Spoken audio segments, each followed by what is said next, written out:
El 22 de diciembre de 1997, alrededor de 90 hombres armados, identificados como parte de un grupo paramilitar, ingresaron a la comunidad de Acteal, en el municipio de Chenanló, en Chiapas. Su objetivo era claro: atacar a los integrantes del grupo civil y pacifista conocido como Las Abejas. Esa mañana, decenas de personas oraban por la paz dentro de una ermita cuando inició el ataque. 45 indígenas tzotziles, entre ellos niños, ancianos y mujeres embarazadas, perdieron la vida y decenas de personas terminaron heridas. El ataque ocurrió a tan solo 200 metros de un retén policial, un detalle que desde entonces ha sido imposible de ignorar. Lo que pasó en Acteal se convirtió en una de las heridas más profundas y polémicas en la historia reciente de México. Archivos Mortales presenta Acteal, crimen de Estado. En 1992, 2 años antes de que el país escuchara por primera vez el nombre del EZLN, un grupo de indígenas tzotziles decidió enfrentar la violencia con algo completamente distinto: organización pacífica. Y así nació la organización Sociedad Civil Las Abejas, en medio de un conflicto por tierras que amenazaban con dividir de manera irreversible a varias comunidades.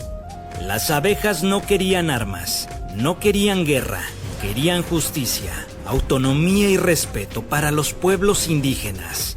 Pero todo esto orientado en la vía de la paz. En un territorio donde los abusos de autoridades locales eran frecuentes y donde la pobreza era un destino impuesto, esa postura pacifista era un acto profundamente político y peligroso. Chiapas arrastraba décadas de abandono. Las comunidades indígenas vivían aisladas, sin caminos adecuados, sin hospitales, con tierras cada vez más pequeñas para sostener a familias numerosas. Mientras tanto, los caciques locales, muchos ligados al PRI, controlaban programas, recursos y decisiones. A veces eran la ley y a veces eran la amenaza. El 1 de enero de 1994, el país despertó con un reclamo que por fin se hacía escuchar a nivel nacional. El Ejército Zapatista de Liberación Nacional tomó municipios de Chiapas y se presentó como una voz de los pueblos olvidados. El levantamiento no fue solo un acto militar, fue un grito acumulado durante generaciones. Sus demandas coincidían con la lucha que las abejas habían defendido desde su fundación: autonomía, democracia real, reconocimiento pleno de los pueblos indígenas y fin al desprecio histórico. Para muchas comunidades, apoyar la causa indígena se convirtió en una cuestión de vida o muerte. Quienes simpatizaban con el EZLN eran catalogados como rebeldes, quienes simpatizaban con el gobierno como traidores. Las abejas no encajaban en ninguno de los dos extremos, y eso las volvió vulnerables. Esto generó la percepción entre autoridades locales y grupos priistas de que eran cómplices o aliados silenciosos de los insurgentes. Y así, en los pueblos de Chenaló comenzaron a surgir divisiones profundas. Ese mismo año y el siguiente, ante el levantamiento de los zapatistas, el gobierno federal respondió con 2 estrategias contradictorias. En los medios, diálogo y busca de acuerdos. En el territorio, operativos militares, cercos, patrullajes y una tolerancia evidente hacia la creación de grupos civiles armados. En Chenaló, comenzaban a circular rifles y escopetas que antes no estaban ahí. Algunos grupos de corte priista recibían entrenamiento y protección. No era oficial, pero tampoco era un secreto. Así aparecieron los primeros indicios del paramilitarismo en la región. Su objetivo era claro: contener la influencia del EZLN y castigar a quienes simpatizaran con ellos. Hacia finales de 1995, las tensiones ya se sentían en cada gesto cotidiano. Los caminos que antes unían a las comunidades ahora eran rutas vigiladas. Los rumores se convertían en acusaciones y las acusaciones en expulsiones. Quienes eran señalados de apoyar al EZLN o simplemente de no apoyar al PRI local podían perder sus tierras, sus casas y su seguridad. Para 1996, tras el levantamiento zapatista y el fracaso de varios intentos de negociación entre el gobierno federal y el EZLN, las amenazas dejaron de ser palabras. En varios parajes de Chenaló comenzaron a registrarse quema de casas, saqueo de cultivos, destrucción de huertos, robo de animales, golpes, agresiones selectivas, bloqueo de caminos y expulsiones nocturnas. Y aunque las víctimas denunciaban, no había una respuesta por parte de la autoridad. Entre finales del 96 y principios del 97, la gente comenzó a huir. Familias enteras abandonaban sus casas por la noche, caminando por horas, cargando lo poco que podían rescatar. Muchos de ellos buscaban refugio en una comunidad pequeña y hasta ese entonces relativamente tranquila, Acteal.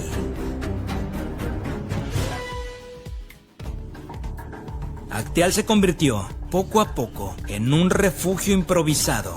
Mujeres, hombres, ancianos, niños, familias completas, agrupadas bajo techos de lámina y paredes improvisadas. Las abejas organizaban el refugio, repartían la comida, coordinaban actividades y mantenían una disciplina de no violencia, incluso en medio del miedo. Pero esa concentración de desplazados no pasó desapercibida. Para los paramilitares, Acteal se convirtió en territorio enemigo. En 1997, el gobierno federal vivía una crisis de legitimidad. El conflicto en Chiapas era una herida abierta desde el 94. Las negociaciones de paz permanentes estaban estancadas y el EZLN seguía teniendo apoyo social en varias regiones. En los altos de Chiapas se vivía un clima de odio creciente, con desplazamientos masivos, con grupos paramilitares actuando sin freno y con comunidades divididas hasta el punto de no poder verse como parte de un mismo pueblo. Acteal, el refugio de quienes lo habían perdido todo, se convirtió en símbolo de resistencia pacífica, pero también se convirtió en un blanco. Aún así, las abejas se mantuvieron firmes, organizaban ayunos, jornadas de oración y reuniones comunitarias. Denunciaban públicamente lo que estaba ocurriendo y se negaban a ceder a presiones de cualquier lado. La mañana del 22 de diciembre de 1997 empezó como todas las anteriores, silenciosa, tensa y llena de miedo. Aquella mañana, los habitantes escucharon algo que ya era conocido: pasos, voces, movimientos, un grupo numeroso. Se calcula entre 60 y 90 hombres armados. Avanzan lentamente desde las laderas y los senderos. No era la primera vez que se acercaban, pero esta vez venían decididos a terminar lo que habían empezado semanas atrás. En Acteal, los desplazados se habían reunido dentro y alrededor de la pequeña ermita para orar, ayunar y pedir por la paz. Las abejas creían que la resistencia pacífica podría frenar la violencia. No tenían armas, no tenían protección, solo estaban ahí, esperando que la fe detuvieran a quienes venían decididos a matar. A las 11 de la mañana, el sonido de los disparos empezó a retumbar entre los árboles. Primero fueron ráfagas aisladas, luego, momentos después, un ataque directo, certero y sostenido. Los agresores cercaron la ermita, disparando desde varios puntos para evitar que alguien escapara. Las mujeres corrieron con sus hijos, tratando de cubrirlos entre las rocas, pero los disparos los alcanzaban igual. Los agresores reían mientras disparaban, como si supieran que no habría consecuencias. El ataque duró más de 6 horas. No fue una explosión de violencia espontánea, fue una operación sostenida, metódica. Los disparos eran intermitentes, como si los agresores se tomaran descansos, recargaran municiones y retomaran posiciones. Había coordinación, había dirección y lo peor de todo, había permiso. Cuando el silencio finalmente cayó sobre la montaña, el sol ya estaba bajando, el aire seguía lleno de humo y con un terrorífico olor a desgracia. Las paredes de la ermita estaban perforadas. En el suelo quedaban los cuerpos de mujeres con rebozos aún amarrados al pecho, tratando de proteger a sus hijos. Niños, ancianos, mujeres embarazadas y hombres. En total, 45 personas fueron asesinadas. Los sobrevivientes comenzaron a salir poco a poco de entre la maleza. Nadie entendía por qué el gobierno había permitido que esto ocurriera, o peor aún, por qué no habían hecho nada para detenerlo. La noticia se extendió como un incendio. Acteal pasó de ser una comunidad escondida en las montañas a ser un símbolo internacional de horror y de impunidad. La organización Las Abejas, golpeada y mutilada, declaró que no quería guerra, que nunca la quiso. Solo pedían vivir sin armas, sin imposiciones políticas, sin tener que apoyar a un partido a cambio de paz. Mientras tanto, el Ejército Zapatista de Liberación Nacional señaló que la masacre era parte de una estrategia del Estado para sembrar terror entre las bases indígenas y desarticular cualquier movimiento autónomo que se organizaba sin su control. El gobierno, en reacción inmediata, negó cualquier responsabilidad y culpó a los conflictos intracomunitarios, pese a que las evidencias sugerían todo lo contrario. Tras la masacre del 22 de diciembre de 1997, fueron detenidas hasta 97 personas, incluyendo presuntos paramilitares, autoridades municipales y policías locales, todos como posibles responsables del crimen. En 1998, la entonces Procuraduría General de la República, la PGR, creó un fiscal especial para investigar los hechos y publicó un documento conocido como el Libro Blanco de Acteal. En ese informe, la PGR concluyó que la masacre obedecía a conflictos comunitarios, tierras, religión, tensiones entre comunidades, y no estableció una autoría clara de órdenes políticas, ni investigó a profundidad la posible implicación de funcionarios estatales o federales. Y así, con base en esas investigaciones, iniciaron juicios contra decenas de señalados. Para el 2007, había condenas federales a decenas de sospechosos por homicidios, lesiones y portación de armas de uso exclusivo del ejército. Así, en un principio hubo avances importantes. Sin embargo, esas condenas no perduraron.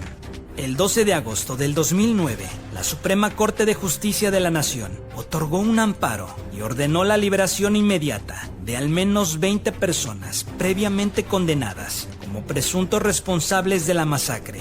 La Corte argumentó que durante la investigación y el juicio hubo violaciones al debido proceso, pruebas recabadas de forma irregular, confesiones inducidas y evidencia fabricada.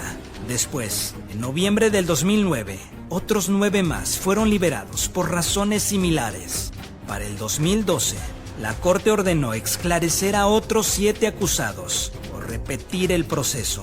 En total, más de 36 personas fueron liberadas en distintos fallos de la Corte. La Organización de los Derechos Humanos denunciaron que estas reversiones evidencian graves deficiencias estructurales del sistema de justicia en México, falta de investigaciones rigurosas, uso de pruebas obtenidas de forma ilícita, omisión de responsabilidad de mando y revictimización. Y después de más de 2 décadas de impunidad y lucha de sobrevivientes, familiares, organizaciones indígenas y de derechos humanos, en 2020, el Estado mexicano dio un paso formal. El 3 de septiembre del 2020, la Secretaría de Gobernación y la Secretaría de Relaciones Exteriores ofrecieron una disculpa pública oficial por los hechos del 97, reconociendo la responsabilidad del Estado por acción u omisión en la masacre. Con ello, también firmaron un acuerdo de solución amistosa con víctimas y familiares. El Estado se comprometió a reparar los daños mediante compensaciones individuales, apoyos de vivienda, infraestructura, becas educativas, rehabilitación comunitaria e inversiones en la región de Acteal. En este acto, el gobierno aceptó que la masacre fue perpetrada por grupos paramilitares con la complacencia de las autoridades y reconoció que durante años se ocultó la verdad, se manipuló la escena del crimen y se criminalizó a las propias víctimas. Pero a pesar de la aceptación de la responsabilidad del Estado, el tema sigue igual. Nunca se conoció quién dio la orden, quién los mandó, quién fue el actor intelectual de tan terribles actos. Funcionarios del gobierno estatal o federal, mandos del ejército, exgobernadores, exsecretarios de Estado, nunca nadie ha sido judicialmente sentenciado. Las investigaciones se concentraron en los autores materiales y en muchos casos se vio obstaculizada la investigación sobre mando y autoría política, porque sí se aceptó, pero nunca se dijo quién. Acteal duele, porque esto nunca debió pasar. Duele porque murieron familias enteras y porque nadie las protegió. Pasaron los años, cambiaron los gobiernos, pero la herida sigue ahí, abierta, viva, esperando una verdad que nunca llegó. Las 45 voces silenciadas siguen preguntando lo mismo. ¿Por qué nadie hizo nada? Y hasta que esa respuesta exista, Acteal seguirá siendo un recordatorio doloroso de que la justicia en México aún le debe a los más vulnerables.